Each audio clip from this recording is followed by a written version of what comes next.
le champ d'application wax ne kat bu fekkente ne yéen da ngeen a bëggoon loi bi protéger ñëpp de telle sorte que duñu mën a topp kenn ñun kat nous avons en tout cas un devoir historique ñu wax leen ne leen kat suñu conscience mayuñu ay nit ñàkk seen bakken dans des conditions en tout cas inavouées yoo xamante ne kenn leeralagu ko ñu ñëw bàyyi situation boobu continuer léegi ñun dinañ def une sorte de modification de la loi def de telle sorte que lépp loo xamante ne tey jii nit ñi dañ ko doon revendiquer constitution mayoon leen que wala mu nekk leen na loo xam ne day entrer en droite ligne ak en tout cas nos acquis démocratiques loolu ñooñu mën nañ leen a pardonner mais képp koo xamante ne tey jii ne da nga doon user d'une force disproportionnée di def ce qu'on appelle une forte répression sur les populations ba mu entraîner d'énormes en tout cas perte de vies humaines bu boobaa kat dinañ dem justice ñu leeral te bu ñu demee justice ñu leeral bu fekkente ni jàpp nañ ne war na noo mën a engager seen responsabilité pénale ñu engager li nga xam ne moom mooy seen responsabilité pénale. du yër nga la modification bi nga ko yëree. ndax mën nga cee déggee li ñëpp di wax naan dañuy joxoñ baaraamu tuuma ñi nga xamante ne mooy looy force de l'ordre. non c'est-à-dire xam nga wax ne dañuy joxoñ baaraamu tuuma parce que loi bi ni ñu ko caractériser joxoñul baaraamu tuuma in tutti personne les forces de l'ordre. D'accord. Même bu fekkente ne seen responsabilité mën nañoo envisager éventuellement que dinañ ko engager. Parce que constaté woon nan à travers des images yoo xamante ne doon na circuler des forces de défense et de sécurité yoo xamante ne ni dañ leen doon ils ont été pris en flagrant délit ñuy tirer sur des populations. Et plus grave encore am concomitamment à ces forces de défense et de sécurité dañoo constaté woon ne y avait des personnes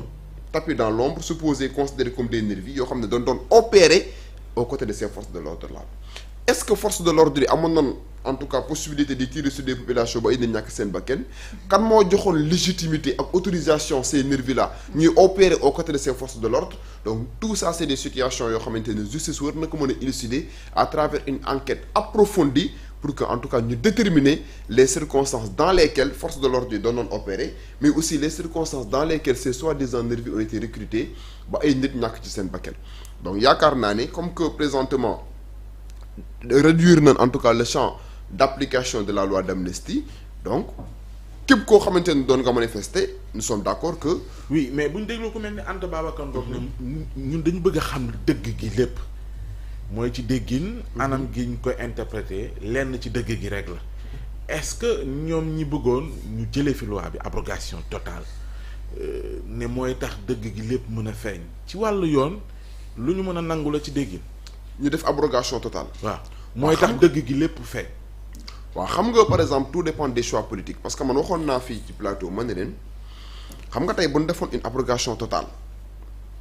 bu boobaa risque bi ciy am mooy une forte judiciarisation de l'espace politique la forte judiciarisation de l'espace politique mooy lan tey il suffisait juste de faire une abrogation totale même tey jii ni les gens yi nga xamante ne tey jii seen dossier dafa nekkoon en cours d'instruction ñu doon subir une détention provisoire il est constant que mënuñoo delluwaat kaso mais il va falloir impérativement que juge d'instruction yi nga xam ne saisir na leen de ces dossiers là ñu jéem a xool soit ba xam dossiers yooyu noonu dañuy continuer en tout cas di ci lëñ bët wala dañuy décerner ce qu'on appelle des ordonnances de non-lieu léegi pour ne pas aller vers une forte judiciarisation de l'espace politique yaakaar naa ne aller vers une loi interprétative dina mën a permettre non seulement nga réduire champ d'application bi mais def de telle sorte que ñi nga xamante ne ñoom ñooy ay auteurs wala ay co-auteurs de ces faits répréhensibles de ces faits de ces actes criminels yi nga xam ne constaté woon nañ ko ba ñu bëri ñàkk seen bakkan ñu mën a leeral lool donc tout dépend aussi des choix politiques xam nga par exemple mënoo tordre la main à Pastef ne leen par exemple obligatoirement da ngeen dem vers une abrogation totale et l'argument qui a été avancé par Pastef mooy boo demee vers une abrogation totale nous risquons en tout cas ñu indi ay soppite ci li nga xam ne moom mooy suñu loi de finances parce que c'est coûteux la loi de finances et à partir du moment où c'est des situations qui n'étaient pas prévues dans la loi de finances boo defee une abrogation totale bañ nar a delluwaat vers une forte judiciarisation rek suñu finance publique dina souffrir et pour ne pas en tout cas faire souffrir nos finances publiques li nga xam ne ni moom moo gën a dal seen xel en tout cas le choix le plus opportun pour eux mooy aller vers une loi interprétative et yaakaar naa ne en tant que juriste moi je suis convaincu de cette loi interprétative bi nga xamante ne tey jii nii kat même bu fekkente ne y a une minorité yoo xam ne ñu ngi essayer de jeter l'opprobre en tout cas sur cette loi interprétative mais yaakaar naa ne moi je vois pas en tout cas de difficulté à ce que ñi nga xamante ne tey jii nii kat yoroon nan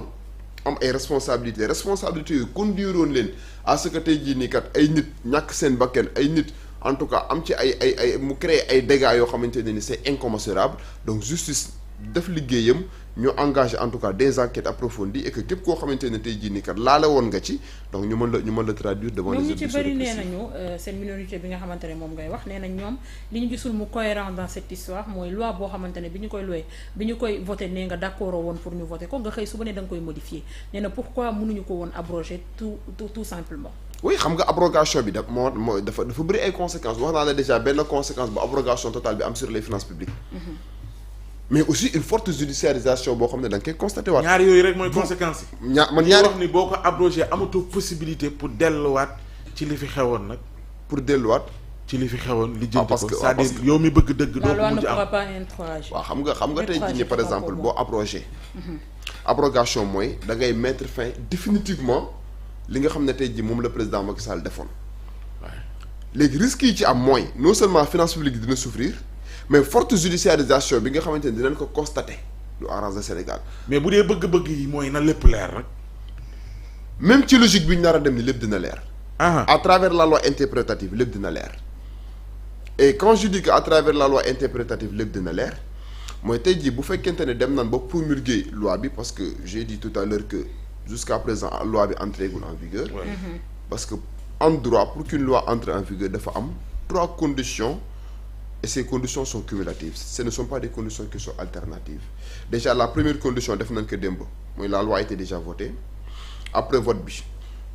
dina am benn temps bu ñu toog pour que le président de la République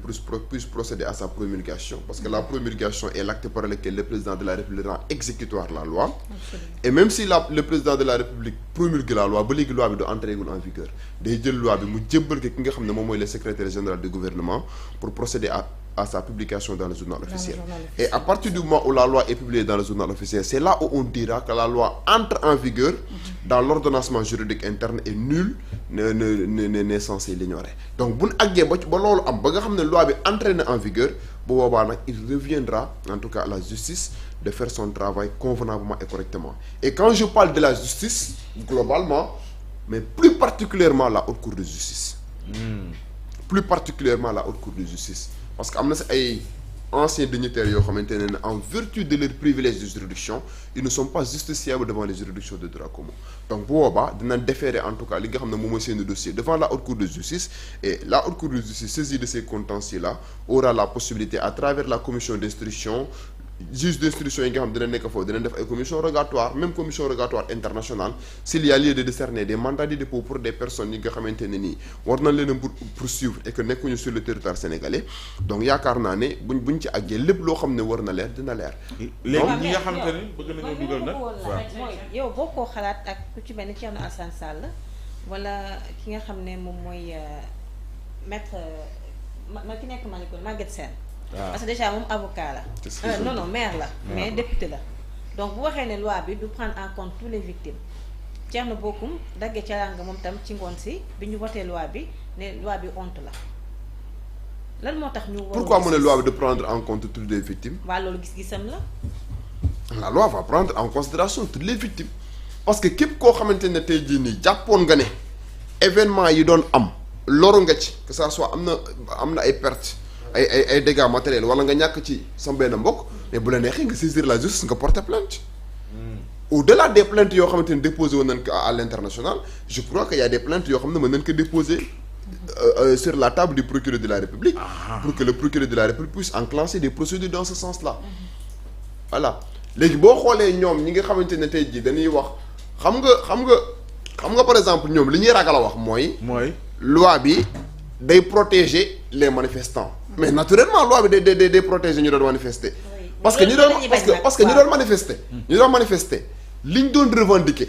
c'est un droit prévu par la Constitution déjà c'est un droit prévu par la Constitution le droit de manifester mu nga montrer sa désapprobation par rapport à une politique boo xam ne dañ koy mën a arranger wala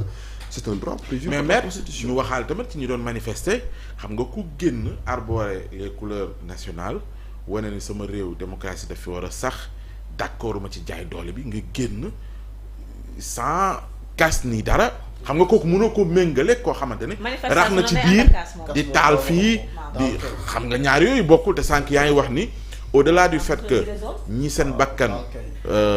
maanaam rot dañoo war a lijjanti ngir xam moomoo dañoo war a lijjanti ngir xam lan moo leen faat